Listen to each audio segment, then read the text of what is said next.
సుగాలి ప్రీతి అంశంలో పవన్ కళ్యాణ్ వ్యాఖ్యలు ఎలా చూస్తారు? ఎందుకంటే గత ఎన్నికల ముందు బాగా హల్చల్ చేశారు, కానీ ఇప్పుడు వచ్చిన తర్వాత దానికి పూర్తిగా నీరుగార్చే పరిస్థితి కనిపిస్తుంది. మీరు ఏం చెప్తారంటే లిబరేషన్ పార్టీ కాంగ్రెస్ అధ్యక్షుడిగా ఉన్నారు. సుగాలి ప్రీతి అనే పేరు మన రాష్ట్రం రివర్బరేటింగ్, అంటే మన రాష్ట్రంలో పదే పదే వినిపించేటువంటి పేరు. వాస్తవంగా ఆ పాప పేరు ప్రీతి. ఆమె సుగాలి అనే కమ్యూనిటీకి చెందినటువంటి ఒక షెడ్యూల్డ్ ట్రైబ్ గర్ల్.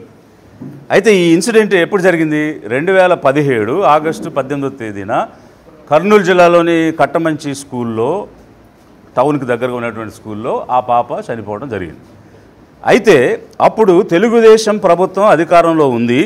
2014 నుంచి 19 వరకు బీజేపీ అందులో అధికారంలో భాగస్వామిగా ఉంది. జనసేన ఆనాటికి ఎమ్మెల్యేలు లేరు కాబట్టి అధికారంలో భాగస్వామ్యం లేకపోయినా వాళ్ళతో కలిసి పనిచేస్తుంది. మరి అలాంటి సమయంలో వాళ్ళు ఇమ్మీడియట్గా నేరస్తులు ఎవరు అనేటువంటి దాన్ని ఇన్వెస్టిగేట్ చేసి ఆ నేరస్తులకు శిక్ష పడే విధంగా చర్యలు తీసుకోవాల్సిన తెలుగుదేశం ప్రభుత్వం, కూటమి ప్రభుత్వం పూర్తిగా విఫలమైంది. అట్టర్ ఫెయిల్యూర్ అయిపోయింది. నేరస్తులకు కొమ్ము కాసింది. అందువల్లే ఆ ప్రీతి వాళ్ళ తల్లిదండ్రులు అడగనటువంటి నాయకుడు లేడు, తొక్కనటువంటి గుమ్మం లేదు. 2018లో హైదరాబాద్లో ఉన్నటువంటి జనసేన కార్యాలయంకి వెళ్ళి ఆ ఫైల్ మొత్తం ఆ ప్రీతి యొక్క అమ్మగారు ఇవ్వడం జరిగింది. ఇస్తే వారు అధికారంలో వాళ్ళే ఉన్నారు కాబట్టి, అధికారంలో పార్ట్నర్స్ కాబట్టి ఆ ఫైల్ తీసుకుని సైలెంట్గా ఉండిపోయారు తప్ప ఆ రోజు అధికారంలో ఉన్నటువంటి తెలుగుదేశాన్ని, ముఖ్యమంత్రిగా ఉన్న చంద్రబాబు నాయుడు గారిని ఈ పవన్ కళ్యాణ్ గారు ప్రశ్నించలేదు. కనీసం ఒక బిడ్డ, అంటే 14 సంవత్సరాల ఆడబిడ్డకు నాశనం అయిపోతే ఎలా ఊరుకుంటామని ఊగి మాట్లాడినటువంటి పవన్ కళ్యాణ్ గారు అధికారంలో ఉన్నటువంటి చంద్రబాబు నాయుడు గారిని అడగలేదు, ఇన్వెస్టిగేషన్ చేయించలేదు, నేరస్తులకి శిక్ష పడే విధంగా చర్యలు చేయలేదు. అలాగే అట్రాసిటీ యాక్ట్ ప్రకారం రావాల్సిన బెనిఫిట్స్ కూడా ఆ ప్రభుత్వం ఇవ్వలేదు. ఇవ్వకపోగా ఒక ఫీమేల్ అడిషనల్ ఎస్పీ ర్యాంక్ ఉన్నటువంటి వారితో ఒక ఇన్వెస్టిగేషన్ చేయించారు.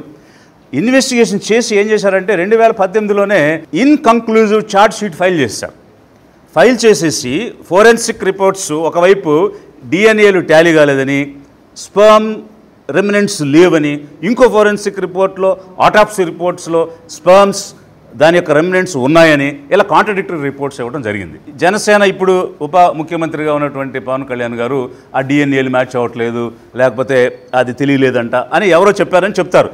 అసలు ఆ విధంగా ఎవరు చెప్తారు? వాళ్ళిద్దరు ఇప్పుడు సిబిఐ కానీ లేకపోతే ఎస్ఐటి కానీ వీళ్ళిద్దరు ఏం పక్క ఇళ్ళు కాదు కదా, ఇలాగంట అలాగంట అని కబుర్లు చెప్పుకోవడానికి. అక్కడ జరిగింది ఏమిటంటే 5 మెన్ కమిటీని వేశారు. ఆర్డీఓని, పోలీసు వాళ్ళని, మెడికల్ వాళ్ళని, సోషల్ వెల్ఫేర్ ఆఫీసర్ వీళ్ళందరినీ కలిసి ఒక కమిటీ వేస్తే ఆ కమిటీ ఏం చెప్పింది అంటే, ఆ స్కూల్లో పనిచేస్తున్నటువంటి మగవాళ్ళ అందరి డిఎన్ఏలు తీసుకుని ఆ పాపకు సంబంధించిన స్పర్మటోజోవాస్ ఏవైతే ఉన్నాయో వాటి డిఎన్ఏతో ఏదేది మ్యాచ్ అవుతుందో చూడండి అని ఆ కమిటీ చెప్పింది. కానీ అప్పుడున్న తెలుగుదేశం కూటమి ప్రభుత్వం అలాంటి పని చేయలేదు, డిఎన్ఏలు సేకరించలేదు, వాళ్ళకి ఎవరితో మ్యాచ్ అవుతుందో చూడలేదు, పైగా ఎక్యూజ్డ్తో మ్యాచ్ కాలేదని చెప్తున్నారు. అసలు ఎక్యూజ్డ్ డిఎన్ఏ తీసారా లేదా, ఆ డిఎన్ఏతో ఇది మ్యాచ్ చేశారా లేదా అన్నదానికి కూడా ఎక్కడ కూడా కంక్లూజివ్ ఎవిడెన్స్ లేదు. మరొక విషయం ఏమిటంటే, అసలు డిఎన్ఏలు సేకరించడం అనేది ఈ ఇన్వెస్టిగేషన్ టీమ్స్ డైరెక్ట్గా చేయలే, కోర్టుకు వెళ్ళి కోర్టుని అడిగి చేసినారు. ఎవరైనా ఇన్వెస్టిగేషన్ చేయమన్నప్పుడు ఏమేం కావాలన్నది ఆ టీం చేస్తుంది కదా, దానికి కోర్టులో అప్లికేషన్ వేసి మేము డిఎన్ఏలు సేకరించవచ్చా అని అడగాల్సిన అవసరం లేదు. అయినా కూడా చేశారు. 17 నుంచి 19 వరకు 2 సంవత్సరాలు తాత్సారం చేసి ఇన్వెస్టిగేషన్ కంక్లూడ్ చేయలేదు, నేరస్తులు ఎవరో గుర్తించలేదు, కనీసం అత్యాచార నివారణ చట్టం కింద ఇవ్వాల్సినటువంటి భృతి కూడా ఆ కుటుంబాలకి ఈ తెలుగుదేశం ప్రభుత్వం ఇవ్వలేదు. ఎన్నికల సమయంలో మాత్రం హామీలు ఇచ్చారు, మేము అందరం చేస్తామని. అయితే ఈ గౌరవ పవన్ కళ్యాణ్ గారు చంద్రబాబు నాయుడు ఓడిపోతున్నాడు కాబట్టి ఎస్సీ ఎస్టీ బీసీ మైనారిటీ ఓట్లను విభజించాలని చెప్పేసి బహుజన్ సమాజ్ పార్టీతోనూ కమ్యూనిస్టులతోనూ కలిసి వారి కోసం సపరేట్గా ఒక అలయన్స్ చేసి వారిని మళ్ళీ గెలిపించాలనేటువంటి ఒక ప్రయత్నం చేశారు. అది విఫలమైపోయింది. ఆ తర్వాత అప్పుడు వాళ్ళ ప్రభుత్వం, అంటే చేయగలిగే అవకాశం ఉన్న ప్రభుత్వం, చేయడానికి అధికారం ఉన్న ప్రభుత్వం దిగిపోయిన తర్వాత అప్పుడు ర్యాలీ చేసి ఈమెకి న్యాయం చేయాలని ఆ రోజు రోడ్డు మీదకి వచ్చాడు. 2 సంవత్సరాలు నిద్రపోయావా? నీ ప్రభుత్వమే కదా ఉంది, మీ ముఖ్యమంత్రి కదా ఉన్నారు, ఇదే ముఖ్యమంత్రి కదా ఉన్నారు. ఒక ఆడబిడ్డకు అన్యాయం జరిగితే, ఒక షెడ్యూల్డ్ ట్రైబ్ గర్ల్కి అన్యాయం జరిగితే, ఆమె జీవితం నాశనం అయిపోతే అధికారం ఉండి నువ్వెందుకు నేరస్తులకు శిక్ష వేయించలేదు? ఆమెకు ఇవ్వాల్సినటువంటి అత్యాచార నివారణ చట్టం కింద ఇవ్వాల్సినటువంటి భృతిని మీరు ఎందుకు ఇవ్వలేదు? ఉద్యోగం ఎందుకు ఇవ్వలేదు? భూమి ఎందుకు ఇవ్వలేదు? ఇళ్ల స్థలం ఎందుకు ఇవ్వలేదు? చేతగాని ప్రభుత్వమే కదా, మీరు నేరస్తులకు కొమ్ము కాశారు కదా, అందుకనే 2 సంవత్సరాల అధికారం ఉన్నా మీరు చేయలేదు. తర్వాత వచ్చి ర్యాలీలు చేసి కేవలం రాజకీయం కోసం ఒక బిడ్డ చావుని మీరు వాడుకుని గెలిచారు. గెలిచి మొదటి ఫైల్గా దీని మీదే సంతకం పెడతామని చెప్పారు. అయితే అత్యాచార చట్టం కింద రావాల్సినటువంటి భూమి కానీ, హౌస్ సైట్ కానీ, ఉద్యోగం కానీ తర్వాత వచ్చినటువంటి ప్రభుత్వం ఇచ్చింది. అయితే వాళ్ళు సిబిఐకి ఎంక్వైరీ చేయమని రాశారు. అయితే సిబిఐ ఎంక్వైరీ చేసినప్పుడు వారు ఏం రిప్లై ఇచ్చారనేది కూడా నా దగ్గర ఉంది.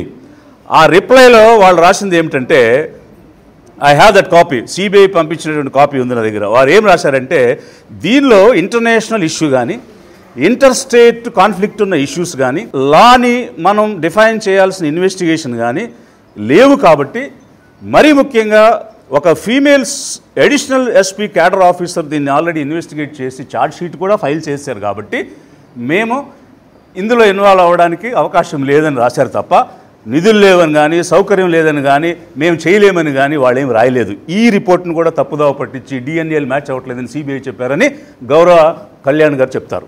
ఎలా చెప్తారు? సిబిఐ రాసిన రిపోర్టు క్లియర్గా ఉంది. ఆ రిపోర్టు ఏమిచ్చారు గవర్నమెంట్కి అనేటువంటిది వారు 2021 మార్చిలో ఇచ్చినటువంటి ఈ లెటర్. అయితే ఆ ప్రభుత్వం కూడా దీన్ని కోల్డ్ స్టోరేజ్లో పెట్టేసింది తప్ప నేరస్తులకు శిక్ష వేయాలి అన్న అంశంలో ఎలాంటి చర్య తీసుకోలేదు. కేవలం అత్యాచార నివారణ చట్టం కింద ఇవ్వాల్సిన బెనిఫిట్స్ మాత్రమే ఇచ్చింది తప్ప తప్పు చేసిన వాళ్ళని శిక్షించాలి అన్న చర్య గత ప్రభుత్వం కూడా తీసుకోలేదు.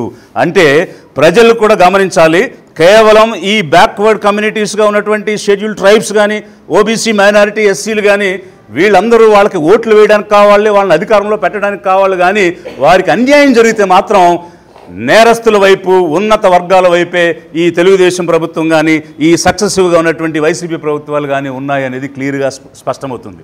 మరి ఈరోజు మళ్ళీ అధికారంలోకి వచ్చారు. ఆ రోజు మీరు పూర్తిగా ఫెయిల్ అయ్యారు. మీ పవర్లో పార్ట్నర్ అయినటువంటి ఉప ముఖ్యమంత్రిగా ఉన్న వ్యక్తి ఈరోజు మాట్లాడుతున్నాడు. ఎప్పుడు మాట్లాడాడు? ఎలక్షన్ కోసం మాట్లాడాడు. ఎలక్షన్ అయిన తర్వాత యూటర్న్ తీసుకున్నారు. ఎందుకు తీసుకున్నారని అంటే, ఈ ముఖ్యమంత్రి చంద్రబాబు నాయుడు గారు నేరస్తుల వైపు ఉన్నాడు కాబట్టి నేరస్తులను కాపాడే ప్రయత్నం 17-19లో చేసి ఇప్పుడు కూడా చేయడానికి సిద్ధంగా ఉన్నాడు. కాబట్టి దీని గురించి మాట్లాడొద్దు అని మీకు చెప్తే మీరు యూటర్న్ తీసుకున్నారు అని మేము అనుకుంటున్నాం. కాదంటే చెప్పండి, ఎందుకు మీరు నేరస్తుల్ని శిక్షించడం లేదు? మేము చెప్తున్నాం, లిబరేషన్ కాంగ్రెస్ పార్టీగా పేదల తరపున పేదల ప్రభుత్వం 2029లో ఏర్పాటు చేస్తే ఖచ్చితంగా ఒక మల్టీ డిసిప్లినరీ టీం వేసి ఆ టీంలో medical, forensic, legal, psychological, revenue, police వీళ్ళందరితో కలిపి మల్టీ డిసిప్లినరీ టీం వేసి డే టు డే ఇన్వెస్టిగేషన్ చేసి తప్పు చేసిన వాళ్ళని గుర్తించి శిక్ష పడే విధంగా చేస్తాము.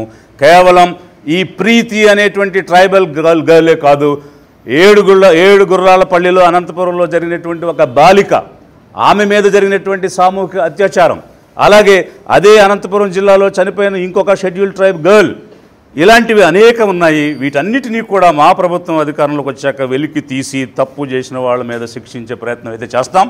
ఈరోజు తెలుగుదేశం కూటమి ప్రభుత్వాన్ని డిమాండ్ చేస్తున్నాం లిబరేషన్ కాంగ్రెస్ పార్టీగా, మీరు పోలీసు ఎందుకు సక్రమంగా ఇన్వెస్టిగేట్ చేయలేదు, ఎందుకు ఎవిడెన్సెస్ తారుమారు చేశారు, ఎందుకు డిఎన్ఏలు మ్యాచ్ కాలేదనేటువంటి రకరకాల సాకులు చెప్పారన్న అంశం మీద ఇన్వెస్టిగేట్ చేసి అందులో ఇన్వాల్వ్ అయినటువంటి ఆఫీసర్స్ మీద చర్య తీసుకుని వాళ్ళని సస్పెండ్ చేయండి.